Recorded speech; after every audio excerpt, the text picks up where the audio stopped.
Художественият език на Певечаров е игра между цвят, форма и богата символика, каза за него доцент доктор Марин Добрев. Директорът на Старозагорската галерия определи творческия му заряд така.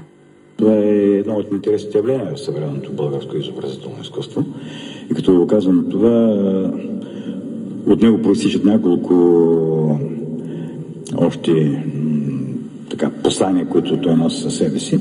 Едното е една особена ритмика, фееричност, в която той вкарва представата си за алегория, за притчата, вкарвайки в нея знаци, метафори, които с неговата колоритна система, при всички случаи за хора, които имат отношение към изобразителното изкуство, към старото, към новото, към традициите, би се досетил за едно ново преосмислене на фолклора, на уния традиции, които носи българското изобразително изкуство в целия си обхват, без това да се натрапва. Изложбата на Никола Певечаров се открива в сряда 10 септември от 18 часа и ще остане в Градската художествена галерия в Стара Загора до 1 октомври тази година.